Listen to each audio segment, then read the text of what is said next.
Jésus nous donne la parabole d'un homme qui est rentré d'un voyage de nuit. Et il a été reçu par son ami. Et l'ami qu'il avait reçu, il n'y avait pas de nourriture de réserve à la maison. Mais l'ami qu'il avait reçu avait un ami qui avait une boutique. Donc là-bas, c'était possible de trouver la sardine et le pain, et même le thé et le lait pour nourrir son étranger. Et au milieu de la nuit, il va cogner notre ami qui dormait déjà. Au moment où il est en train de frapper, c'est Jésus qui nous a donné cette parole. Son ami lui dit, non, laisse-moi tranquille. Tu es mon pote, mais je dors. Vous savez, il y a des gens, quand ils dorment, il ne faut pas les déranger.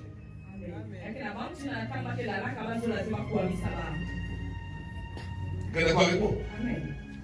S'il te plaît, ouvre, parce que je viens de recevoir un étranger, un ami qui a faim. Il ne peut pas dormir comme ça.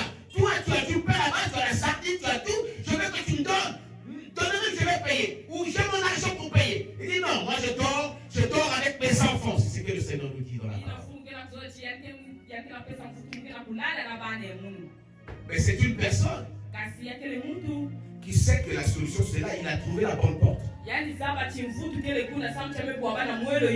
Et sachant que c'est la bonne porte, c'est la porte de la solution, il ne peut pas aller ailleurs. Il a insisté à frapper. Tout ce que son ami pouvait lui dire,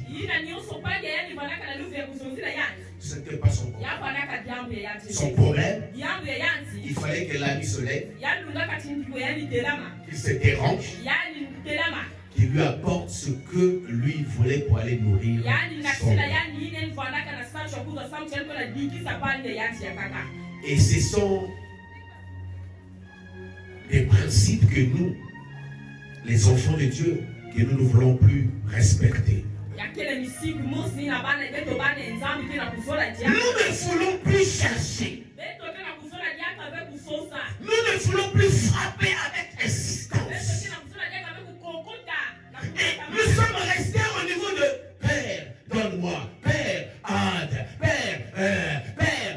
Non, tu n'es pas seulement celui qui demande, parce qu'au travers de toi, les autres vont être bénis. À quel moment tu vas être celui qui va bénir? C'est quand tu vas te lever pour aller chercher, quand tu vas te lever pour aller frapper, et quand tu recevras, les autres viendront te demander. Et le Père leur dira, partez recevoir auprès de celui ou de celle qui est là. Une foi qui ne fait que demander, c'est la foi des enfants. Et vous voyez, ce sont des chrétiens quand ils sont dans la présence de Dieu, la seule chose qu'ils savent faire, Seigneur, donne-moi.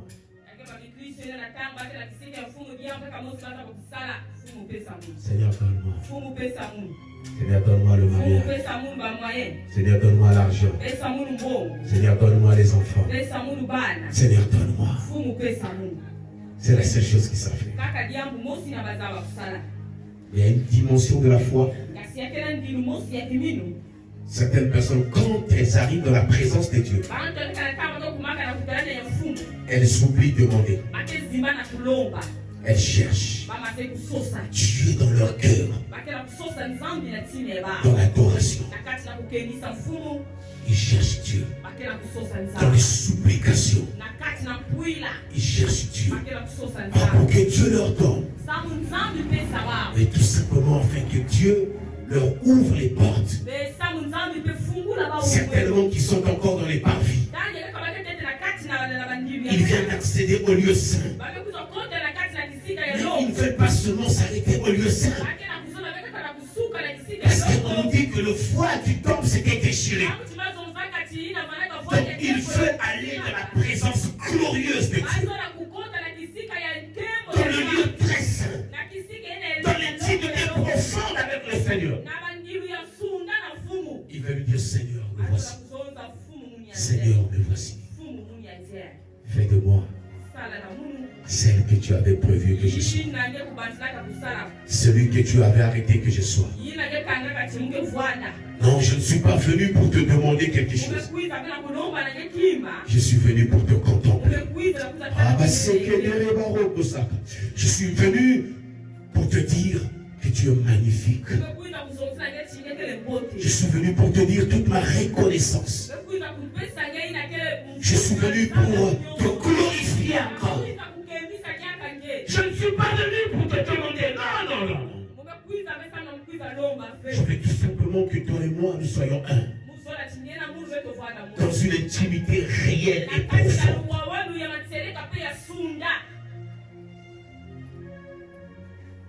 Il ne demande pas.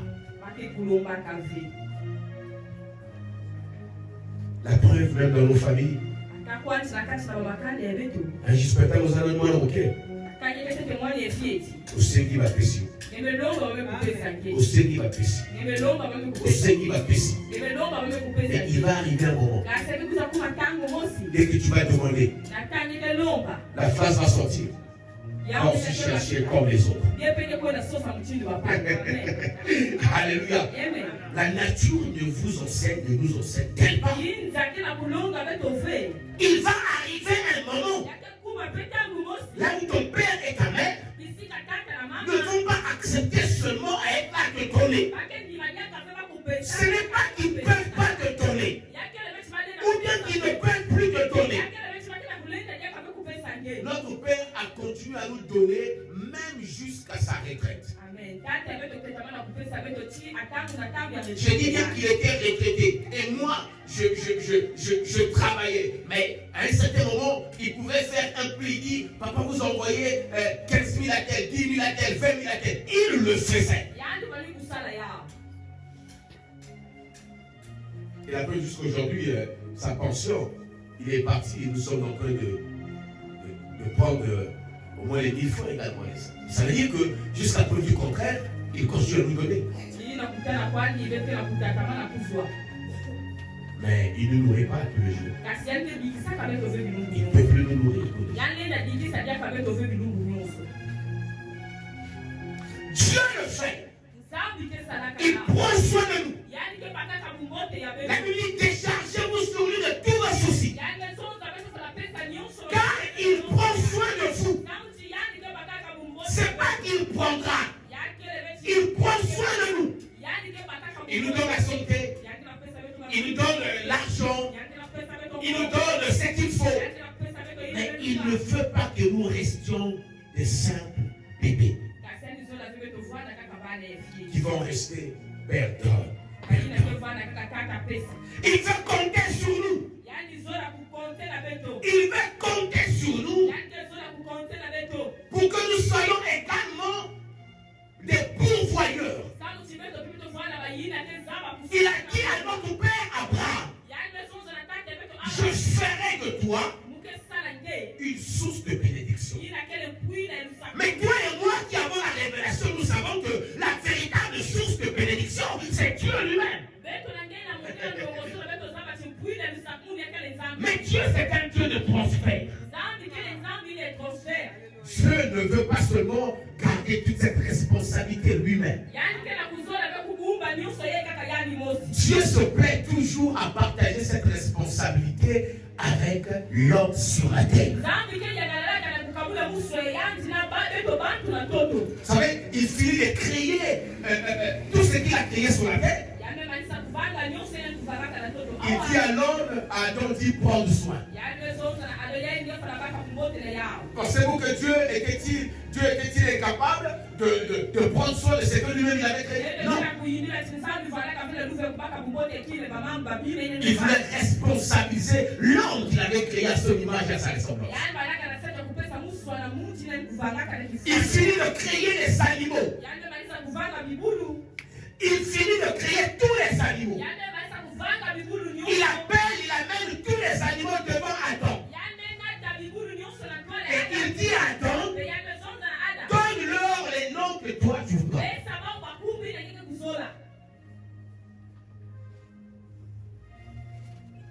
Alléluia.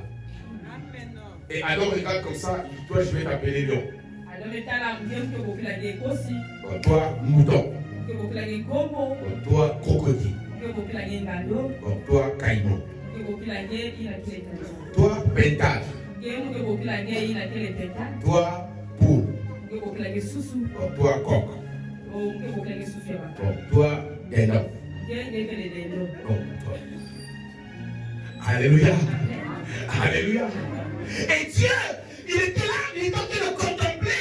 Il est en train de contempler Adam. Et Dieu, vous savez, Dieu, comme nous agissons dans sa sagesse, dans son intelligence, il est content. Alléluia. Parce que là, il commence à dire, waouh. Vous savez, il est le premier à voir, après avoir créé l'homme, il regarde l'homme, il dit, waouh, là, c'est très bon. Là, je réalise que mon œuvre est parfaite.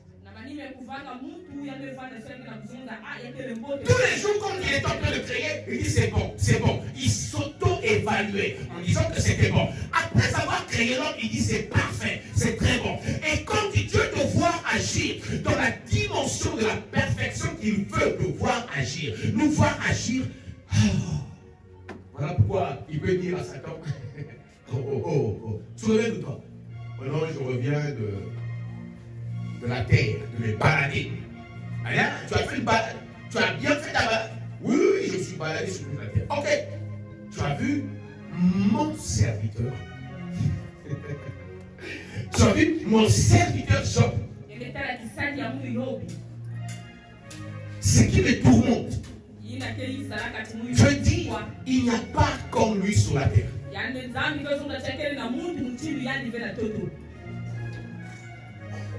J'étais en train d'étudier, j'ai dit, Seigneur, arrête ça. À l'époque de Job, il dit, il est juste intègre et il craint, il me craint.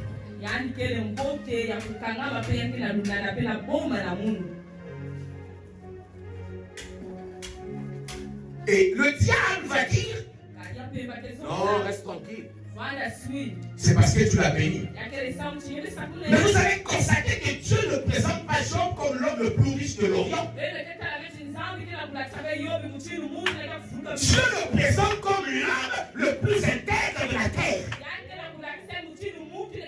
Parce que la richesse pour Dieu, c'est pas ce qu'il avait fait ça pour l'homme. Mais ce que Dieu recherche, c'est le cœur de l'homme qui reste attaché à lui et indéfiniment fidèle à celui qui est.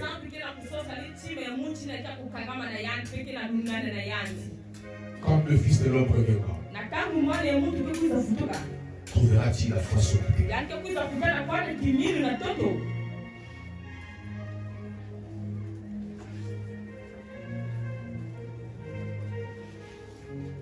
Hier, j'étais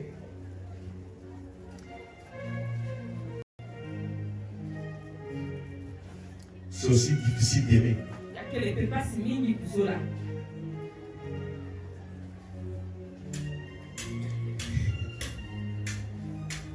Jésus a dit, dans les derniers jours, l'amour d'un plus grand homme se refroidira.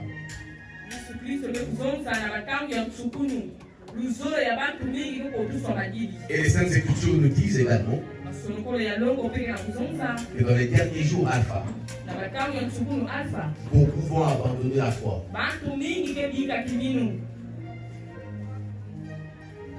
Beaucoup.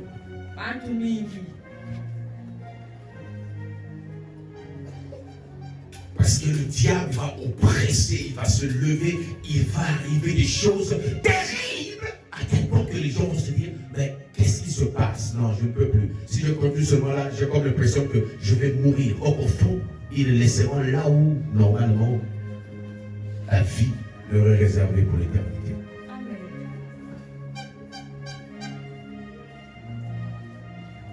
Le Seigneur est en train de me parler sur la foi chrétienne et les œuvres.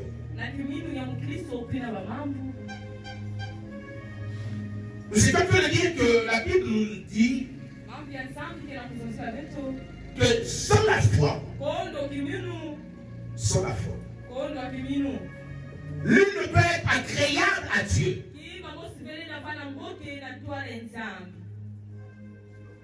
Agréable.